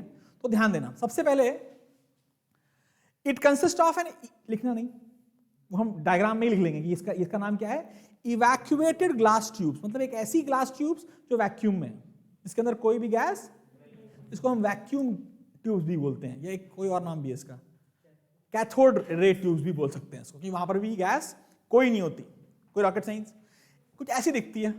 मैंने ये ट्यूब है बेटा, इस ट्यूब में देयर इज एन इनलेट, उस इनलेट पे एक शीशा लगा हुआ है। ये शीशा भी कोई नॉर्मल शीशा नहीं है। अभी जब डायग्राम बनाओगे तो शीशे का नाम याद रखना, इस शीशे को बोलते हैं क्वार्ट्ज मिरर। क्या बोलते हैं, अबे आ जा बे, क्वार्ट्ज विंडो, अभी इतना जल्दी चला गया। यहाँ पे एक क्वार्ट्ज विंडो है ऊपर, जहां से लाइट अंदर आएगी इस ट्यूब के अंदर। बेटा ध्यान देना, quartz is a silicate crystals होते हैं, बेसिकली सिलिकेट क्रिस्टल अंग्रेजी में बोलने का एक सोफिस्टिकेटेड वे में बोलने के बाद है। अबे क्वार्ट्ज ग्लास है, ये ग्लास भी तो सिलिकेट ही होता है, हाँ है ना।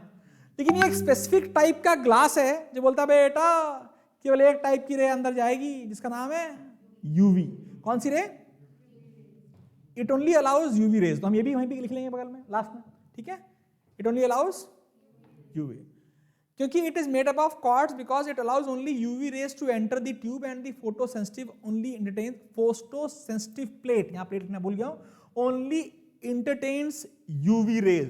तुम्हें लिखने की जरूरत नहीं है, पता होना चाहिए कि भाई क्वार्ट्ज ही क्यों यूज किया, नॉर्मल ग्लास क्यों यूज नहीं किया। अगर आपने नोटिस किया होता आपकी कार में भी ऐसा होता है, लेकिन वो क्वार्ट्ज ग्लास से नहीं बना हुआ है, धूप में खड़ी है कार अंदर मस्त गर्म हो जाती है।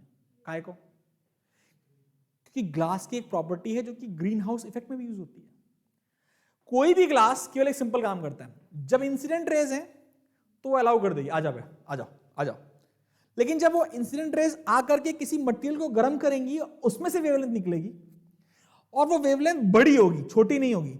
छोटी वेवलेंथ आ जाती है जब बड़ी वेवलेंथ बोलेगी जाने को, बोले नहीं जाने देंगे, यू कैन नॉट लीव।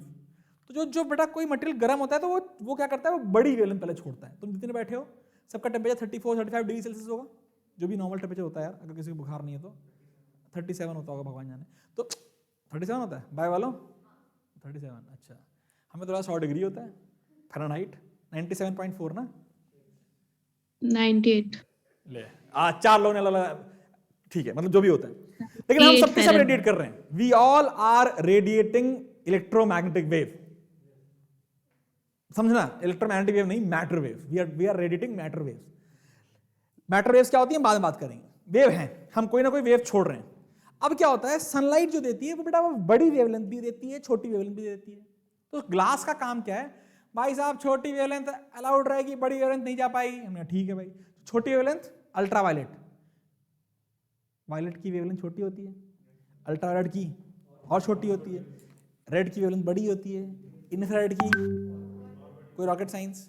छोटी वेवलेंथ आएगी, बड़ी वेवलेंथ नहीं आएगी और ना जाएगी, ना आएगी ना जाएगी। तो ग्लास के अंदर क्या होता है भाई, यूवी रेस तो पहुंच जाती है अंदर, जो भी है अब अंदर पहुंच जाती है। पहुंचने के बाद क्या करती है, वो गर्म करती हैं सीट को, डैशबोर्ड को। जब कोई चीज गर्म होती है, हमने इसको पढ़ा है थर्मो मतलब रेडिएशन पढ़ा होगा कभी, कंडक्शन, कन्वेक्शन, रेडिएशन। कोई भी टेम्परेचर, कोई बॉडी जिसका टेम्परेचर इसका जीरो, एब्सोल्यूट जीरो से ज्यादा होता है, वो रेडिएट करता है। अभी मैं पढ़ाऊंगा थर्मोडायनेमिक्स क्लास 11th में। अगर आपको ये समझना है कि थर्मोडायनेमिक्स तुम चाहे जहां पढ़ के आओ, लेकिन फिर भी मैं चाहूंगा कि आप लोग आए, ऑफलाइन आ सकते हैं उसके लिए, पढ़ें। अब ये मजबूरी होगी कि तुम्हारा किसी और स्कूल कोचिंग से अगर क्लास करता है तो मुझसे बात करना, मैं तुम्हें रिकॉर्डिंग जरूर दूंगा, लेकिन देखना जरूर। अगर तुम्हें कंपटीशन के लिए तैयारी करनी है तो थर्मोडायनेमिक्स में जो मैं मतलब मैक्सिमम 5 क्लासें पढ़ाऊंगा और सबको पढ़ा दूंगा, उसमें मैं रेडिएशन की बात कर रहा हूँ। इस समय जब कभी देखा है तवा गर्म होता है, मैं रोटी बना रही भाई साहब, तवा जो गर्म होता है क्या वो रेड हॉट हो जाता है? लेकिन क्या वो रेडिएशन दे रहा है? लो टेम्परेचर पे रेडिएशन कम होता है। लो टेम्परेचर पे जो वेवलेंथ आती है वो बहुत ज्यादा आती है। जब टेम्परेचर बढ़ता है तो वेवलेंथ कम होती जाएंगी, कम होती जाएंगी, कम होती जाएंगी, सीधी सी बात है। तो ग्लास का काम क्या बोला, छोटी वेवलेंथ जा नहीं सकती यहां से, सॉरी बड़ी वेवलेंथ जा नहीं सकती यहां से, तो बड़ी वेवलेंथ ट्रैप हो जाती है ग्लास के अंदर। जब वो ग्लास के अंदर ट्रैप होगी तो वो एनर्जी एक्यूमुलेट होगी, इसलिए तुम्हें ग्लास में गर्म लगता है।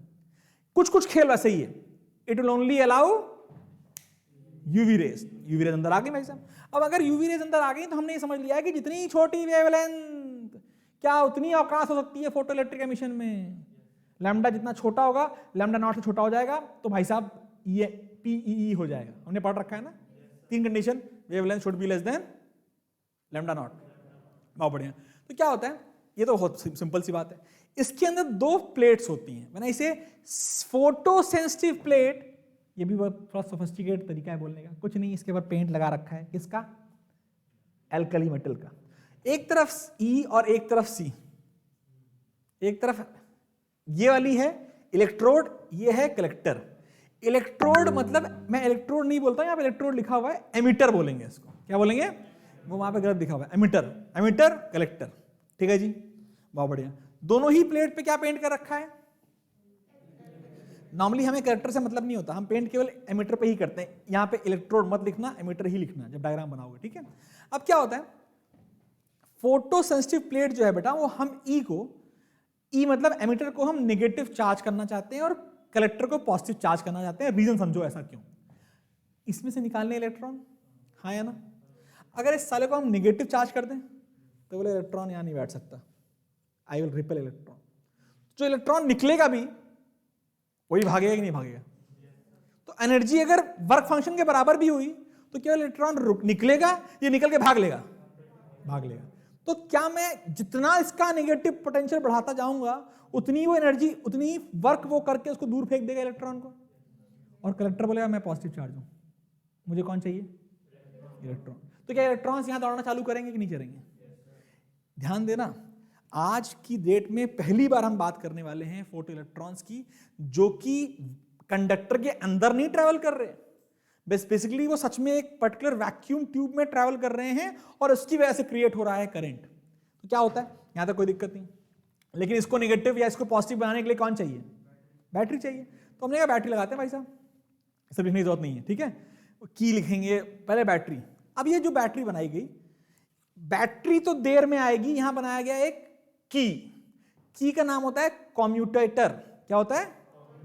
बेसिकली ये फिर से वही एक सोफिस्टिकेटेड नाम है। It is a switch which can be changed. It is my will. I can change the polarity of collector and emitter. मैं चाहूं इसको ऐसे कनेक्ट कर दूं कि जो नेगेटिव वाला है वो पॉजिटिव हो जाए और जो पॉजिटिव वाला है वो नेगेटिव हो जाए। इसलिए जो इक्विपमेंट हम यूज करने वाले हैं वो कौन सा है? कम्यूटेटर की। ठीक है बच्चा, कोई दिक्कत तो नहीं है? तो जब हम लिखेंगे, जब हम डायग्राम बनाएंगे, glass tube, vacuum glass tube, collector, emitter, quartz window के बगल में क्या लिखेंगे? Allows only UV rays. कोई रॉकेट साइंस। फिर क्या हुआ अगला? अब बैटरी लगाएंगे नीचे। अब बैटरी लगाने से पहले हमने कहा भाई देखो करंट भी तो मेजर करना है, करंट मेजर करने के लिए हमें क्या चाहिए होता है? एमीटर। हमने कहा एमीटर लगाएंगे, ये एमीटर लग गया। क्या एमीटर माइक्रोमीटर में होता है?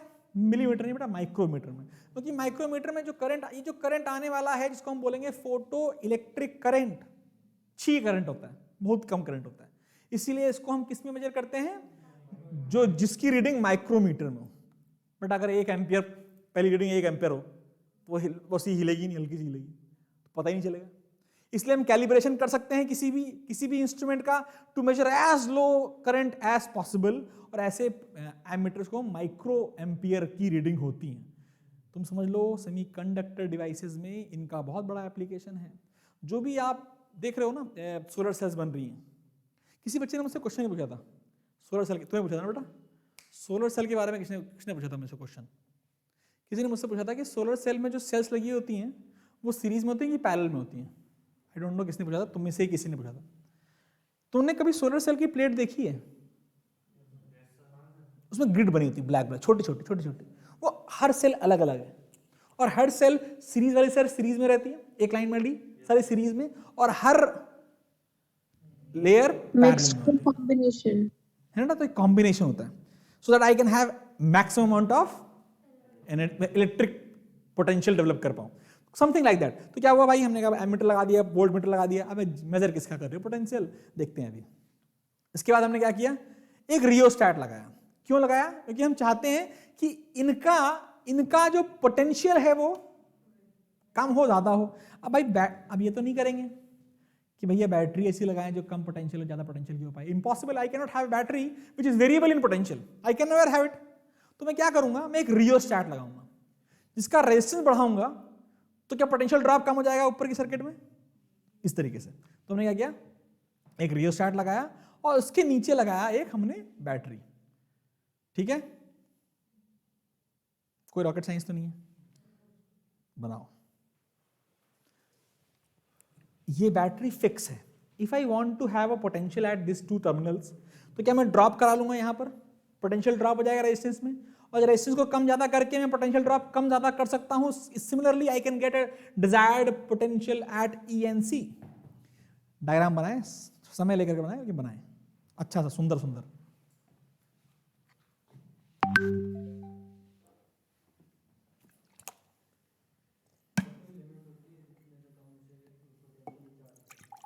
फिर से बोल बेटा, मैं सुन नहीं पाया।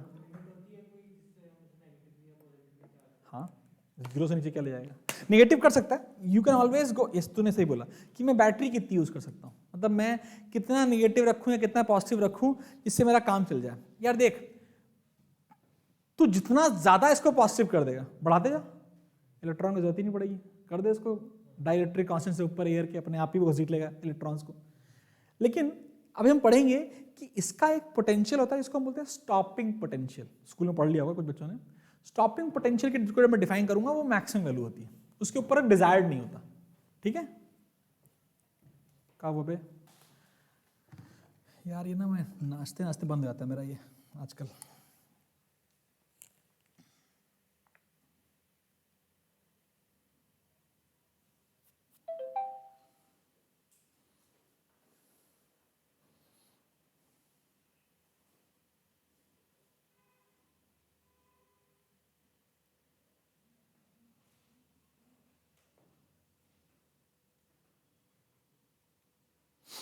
मैं लॉग आउट हो गया, रुक जा।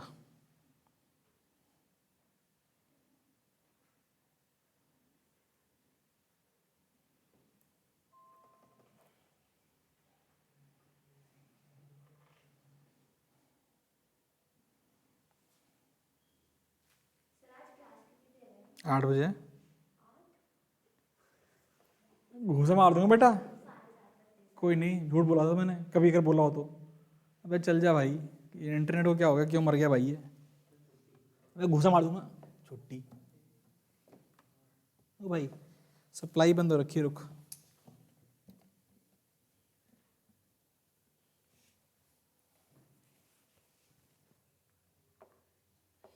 रुक जा, रुक जा।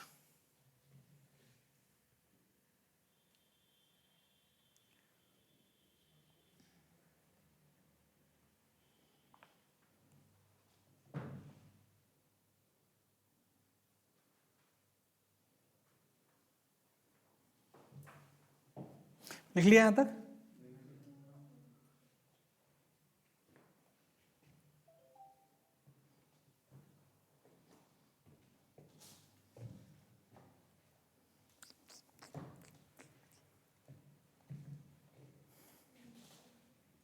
क्या फर्जीवाड़ा है बताओ।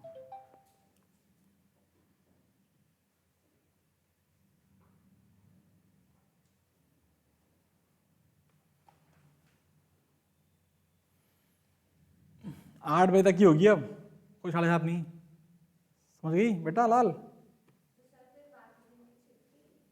हाँ बाकी छुट्टी हो रही है तुम लोग तो फिर। अभी वो तो हम कल देखेंगे आज तो भैया 8 बजे तक ही है। ठीक है बेटा, खत्म कर लेंगे यार जल्दी जल्दी।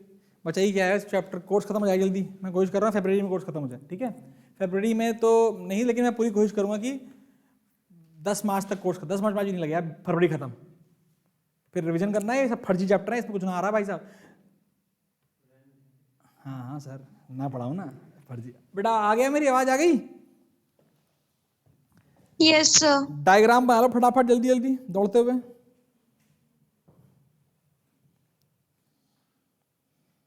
जब बन गया सबका, तुम लोग का बन गया? बहुत सुंदर।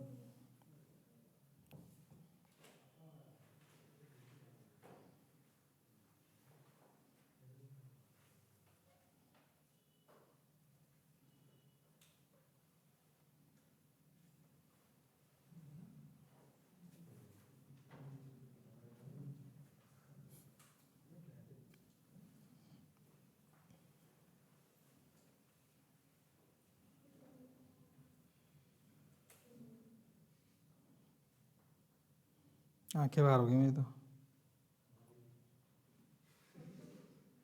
अबे कार सारे चूहे दी थी, 25,000 का चूहा ला दिया ना सालों ने। क्या बताएं, कहाँ चला जाऊँ साइड होकर के? नेक्स्ट चले आगे। चलो भाई, अब क्या हुआ भाई साहब, अगर मैं आपसे बोलूँ लेबलिंग कर ली है, एक बार बता दूं क्या करना है।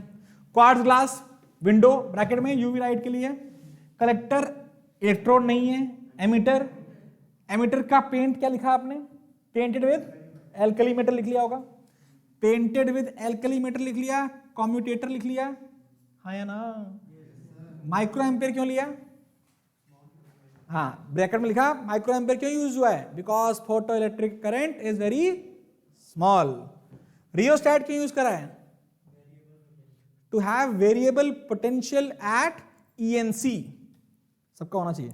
रियोस्टैट यूज किया गया है to have variable potential at electrode and sorry ammeter and collector plate.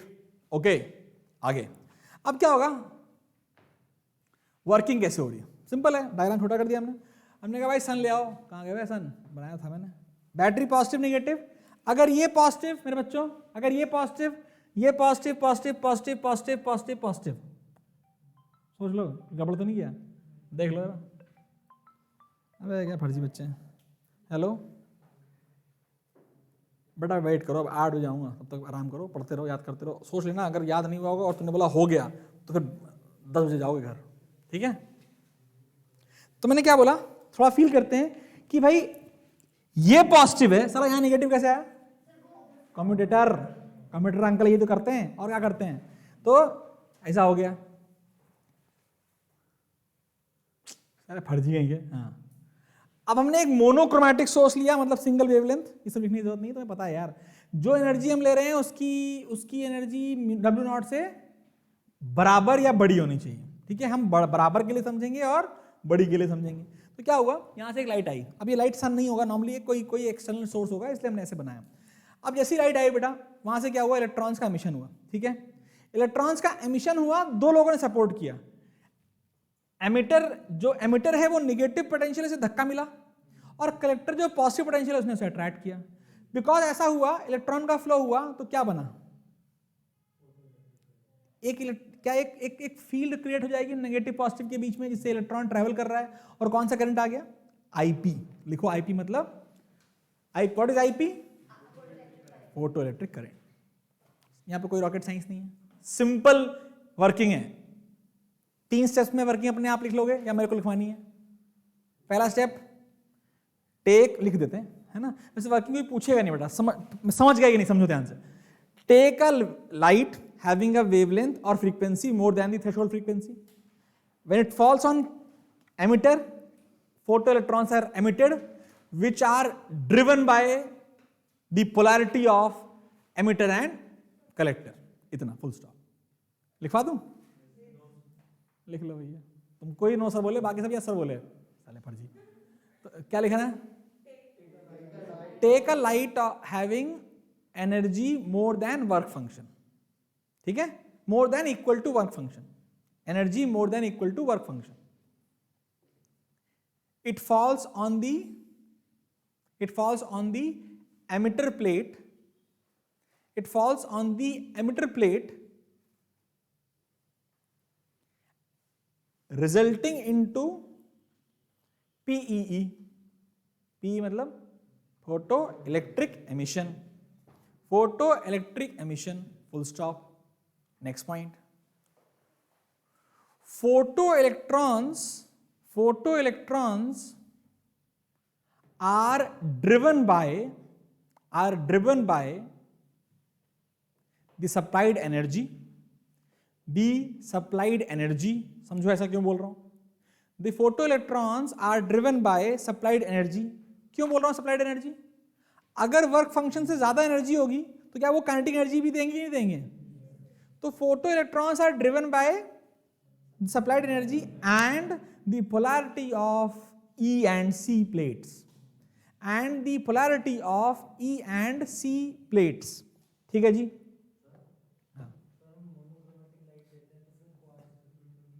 हाँ एकदम सही है। तो एकदम सही बात बच्चे ने बोली कि भाई आप जब डिसाइड ही कर लियो कि मोनोक्रोमैटिक लाइट और नॉन फ्रीक्वेंसी यूज करने वाले हो, तो कार्ड जेंटो का यूज कर रहे हो, तुम कोई ग्लास ले लो नॉर्मल, फर्क क्या पड़ने वाला। एकदम सही बोल रहे बच्चे। लेकिन ऐसा नहीं है कि मैं केवल और केवल एक पर्टिकुलर लाइट ही यूज करूंगा। I can also use sunlight also in this particular system. अभी तो बेटा मैं एक्सपेरिमेंटल सेटअप है मोनोक्रोमैटिक, अगर मैं सनलाइट यूज करूंगा पढ़ना मुश्किल हो जाएगा। क्यों? वो ठीक है, फिर भी पढ़ना मुश्किल हो जाएगा, क्योंकि भाई साहब बहुत सारी वेवलेंथ आएंगी, बहुत सारी वेवलेंथ का अलग अलग वर्क फंक्शन, अलग अलग एनर्जी देंगे और उनको पढ़ने में आंखें बाहर हो जाएंगी, इसलिए ये पढ़ा रहे हैं। लेकिन quartz function, quartz class use such में किया जाता है, क्योंकि हम एनर्जी जनरली सनलाइट से भी जनरेट कर सकते हैं। ठीक है, तो क्या हुआ, सही क्वेश्चन, बढ़िया क्वेश्चन। आगे बात करते हैं, फोटो इलेक्ट्रिक करंट क्या है, डेफिनेशन लिखते हैं। एग्जाम में ऐसे फर्जी डेफिनेशन आएंगी। अभी मैं ऐसे क्वेश्चन ही पूछें what is photo electric current, मैं नहीं करवाऊंगा, लेकिन डेफिनेशन आएंगी, पक्का आएंगी। मॉडर्न फेज का बेस्ट पार्ट क्या है? लास्ट ईयर के 5 साल के क्वेश्चन कर लो। बोर्ड में उसके बाहर से क्वेश्चन बनाना पॉसिबल ही नहीं है उनके लिए। बस न्यूमेरिकल बन सकता है बट वैल्यूज अलग होगी बच्चे, और कुछ अलग हो ही नहीं सकता जल्दी।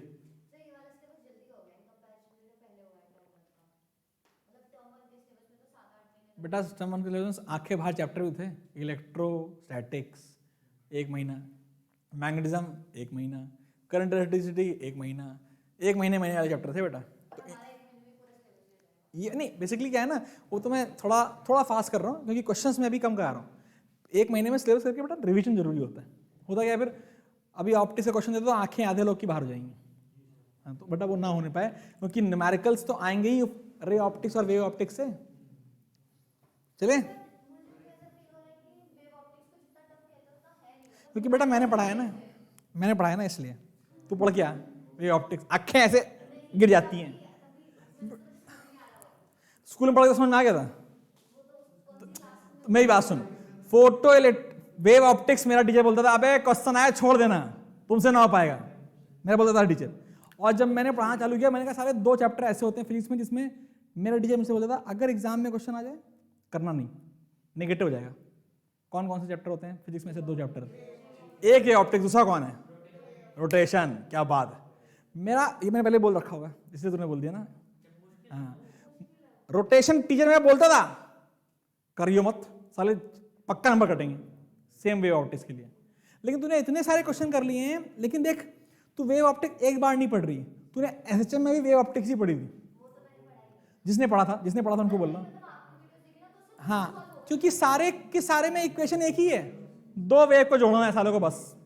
चलो हो गया, आगे बढ़े बेटा। ये सब लिखने की जरूरत नहीं है, बहुत कम होता है इसलिए एमीटर यूज कर रहे हैं। पूछ ले जाए एग्जाम में, लिख लोगे ना भाई साहब। अब ये लिखवाऊं कि बहुत कम होता है, why do we use micro ammeters here. धन्यवाद सर, बहुत खुशी हुई। ठीक है,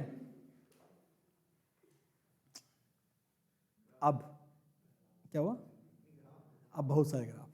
अब हमें करना ही है कि फोटो इलेक्ट्रिक करंट को कैसे बढ़ाएं, कैसे घटाएं, कब घटता है कब बढ़ता है, कौन इलेक्ट्रॉन की फ्रीक्वेंसी पर डिपेंड करता है, कौन इंटेंसिटी पर डिपेंड करता है। तो लिखेंगे now we will study the variation of photo electric effect, photo electric current and time. किसके किसके? We will study variation of photo electric current with respect to पहला ग्राफ, दूसरा ग्राफ, चलना है यही फर्जीवाड़ा, इतनी मेहनत करो फिर।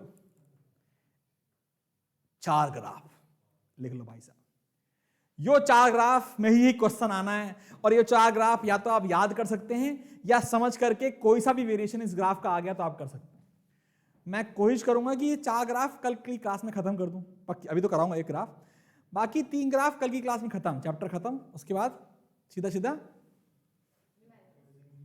एक इक्वेशन आएगी ना, आइंस्टीन फोटो इलेक्ट्रिक इक्वेशन, पूरी बार ऐसा होता नहीं है पिक्चर में दिखाते हैं, अच्छा ये होने वाला, ये होने, वही हो रहा है। आइंस्टीन फोटो इलेक्ट्रिक इफेक्ट तो पढ़ लिया, आइंस्टीन फोटो इलेक्ट्रिक इक्वेशन पढ़नी है तभी तो क्वेश्चन होगा। ऐसा कुछ नहीं है, क्वेश्चन तुमको पहले आ जाएगा। ग्राफ इक्वेशन की जरूरत पड़ेगी नहीं, यही मेरा मुद्दा है। जब मैं ये 4 पढ़ाऊंगा ना तेरे को, वो इक्वेशन बना रहे होंगे। क्लैरिटी है? लिख लिया?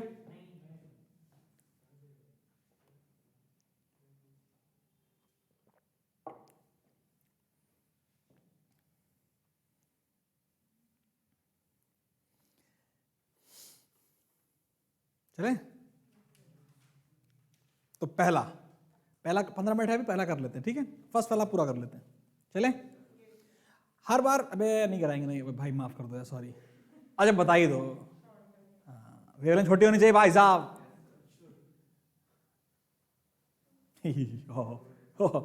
देख के ही गुस्सा आ जाए टीचर बच्चों को भी। हाँ, तो अब हम वेरिएशन ग्राफ पढ़ेंगे, तुमको लिखने की जरूरत नहीं है, तुम्हें पता है ये ग्राफ पढ़ने भाई साहब। तो पहला वेरिएशन आ जाओ, इफेक्ट ऑफ फ्रीक्वेंसी। अब तुम सिंपल सी बात बताओ, तुम्हारे दिमाग में तुम्हें ये समझ में आ गया है कि जितनी ज्यादा फ्रीक्वेंसी उतनी ज्यादा एनर्जी, हाँ या ना? तो फ्रीक्वेंसी बढ़ाते रहो, एनर्जी बढ़ती रहेगी। एनर्जी बढ़ती रहेगी तो करंट बढ़ना चाहिए, बट ऐसा होता नहीं है। क्यों नहीं होता है? ये क्लैरिटी तो बहुत तेज नहीं है, तो साले वो तो मेरी आदत है ना, ऐसे बोलते तो समझ में आ गया तेरे को कि हाँ नहीं है, बट क्यों नहीं है? ये क्लैरिटी हो गई कि भाई देख, फ्रीक्वेंसी अगर वेवलेंथ, अगर जो इंसिडेंट फ्रीक्वेंसी है इंसिडेंट फ्रीक्वेंसी बढ़ेगी तो एनर्जी बढ़ेगी। और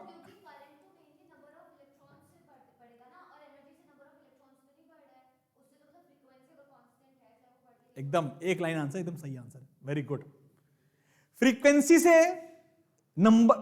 से इलेक्ट्रॉन निकल रहे हैं, लेकिन भाई साहब तुम फ्रीक्वेंसी बढ़ा लोगे तो क्या फर्क पड़ रहा है? एक फोटॉन एक इलेक्ट्रॉन निकालेगा ना भाई साहब। अगर तुम्हें करंट बढ़ाना है तो नंबर ऑफ इलेक्ट्रॉन्स बढ़ाने होंगे। फ्रीक्वेंसी बढ़ा सकती है भाई साहब, एक लिमिट तक बढ़ा सकती है, उसके बाद it will not go beyond that, the current will not go beyond that value, and that maximum value of current is known as saturation current. अभी हम लिखेंगे।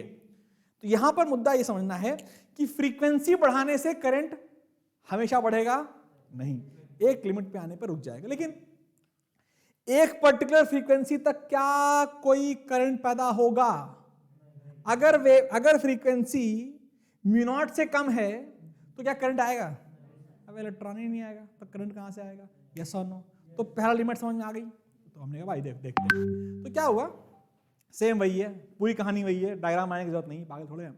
हमने कहा भाई साहब हमने क्या किया, हम यहाँ पर जो इंसिडेंट लाइट आ रही है we will be varying its frequency.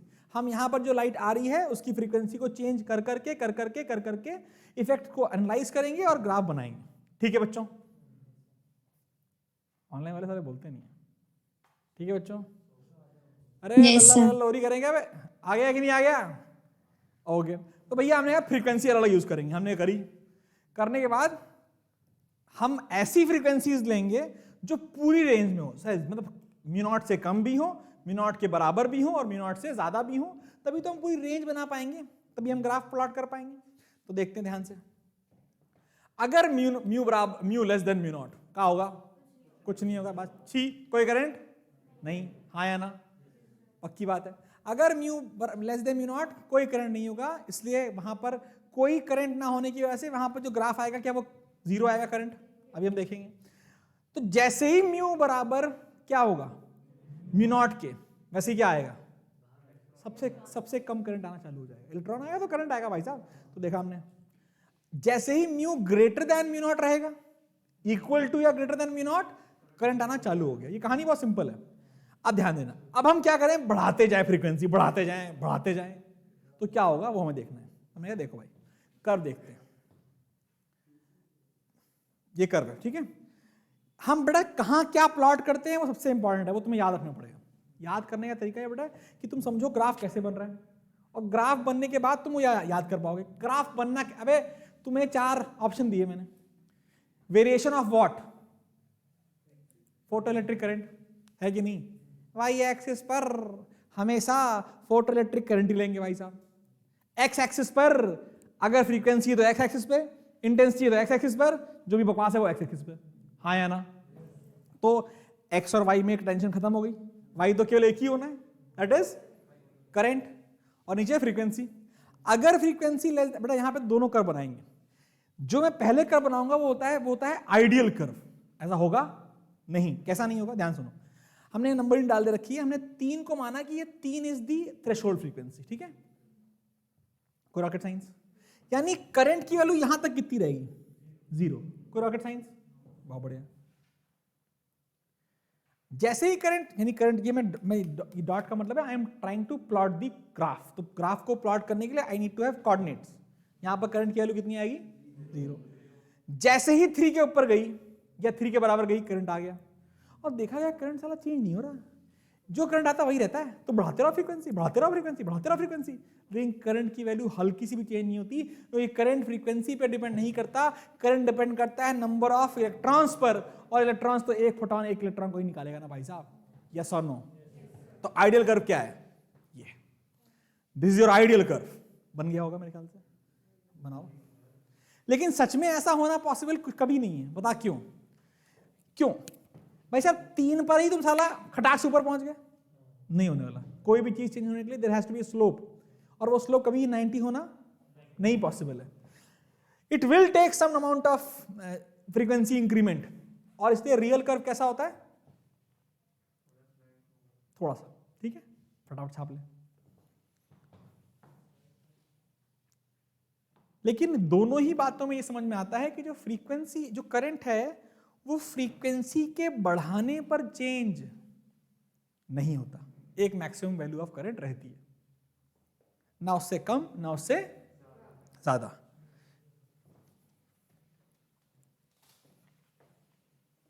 फटाफट बता।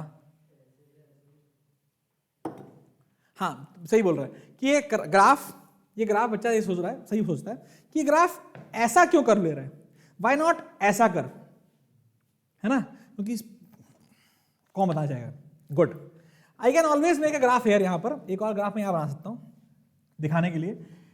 ये टेम्पटिंग है कि साला कर्व आपने ऐसा बनाया, सही है, ये लाइन अपन को समझ में आती है, बट अपन को ये लाइन क्यों नहीं समझ में आती, यहां पर ऐसा क्यों नहीं हुआ, प्रश्न कौन बताना चाहेगा और क्यों।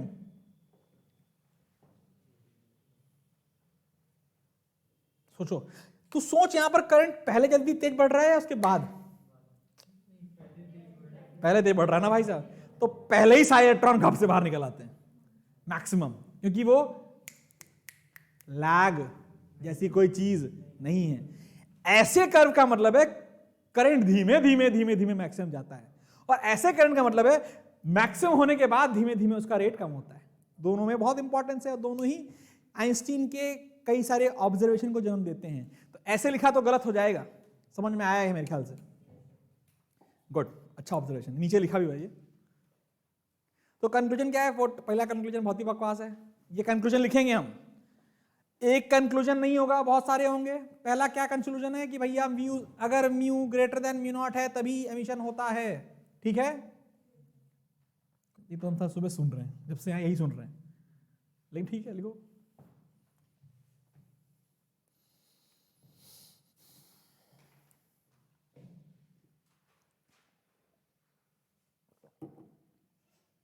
यो रेडमी 8 कौन है बे? कोई हमारे प्यारे दोस्त तो नहीं है? आजकल बहुत सारे आते हैं ना 12th में, वैसे तो हम ऐप के थ्रू ले रहे हैं तो कहाँ से आएंगे? आ सकते हैं, जिन लोग को मैं लिंक फॉरवर्ड किया वो आगे फॉरवर्ड कर दें और फिर तो हमें पता चल जाएगा कौन है साला। ठीक है भाई, जल्दी करो भाई, चले। दूसरा कंक्लूजन मैं लिखना भूल गया हूँ, हम लिख लेते हैं। It is noted by increasing frequency of incident light, by increasing frequency of incident light, लिखा हुआ यार, बीच में रिपीट हो गई slide. by increasing frequency of incident light, हाँ, the current remains constant, the current remains constant as the current is constituted by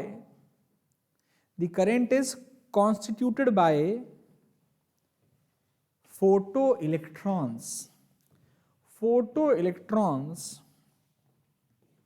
and to have increment in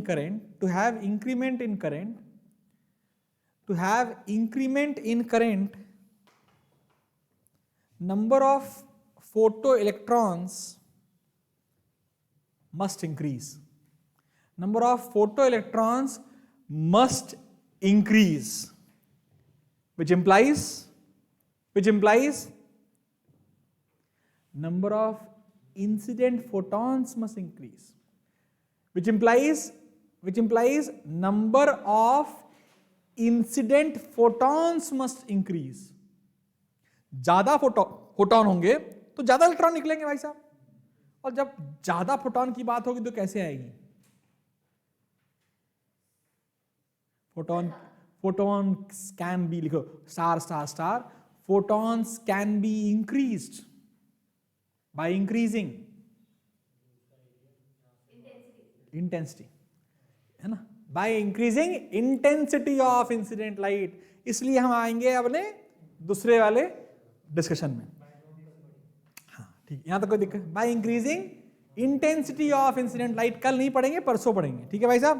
कोई rock, कल की छुट्टी मैं अपने टाइम शेड्यूल में देखूंगा, अगर मैं मैनेज कर पाया तो फिर हमारा टाइम तो 8:30 9:30 है ही है ना। हाँ कल छुट्टी है बेटा, यहाँ तो कोई दिक्कत तो नहीं है। Bye bye bye. अच्छा है भाई, तुमने से बहुत सारे लोग टेस्ट नहीं देते, होमवर्क नहीं देते, चाहते क्या है? मतलब गाली गलौज चाहते हैं प्रॉपर वाली मातृभाषा में? कृपया करके टेस्ट दें।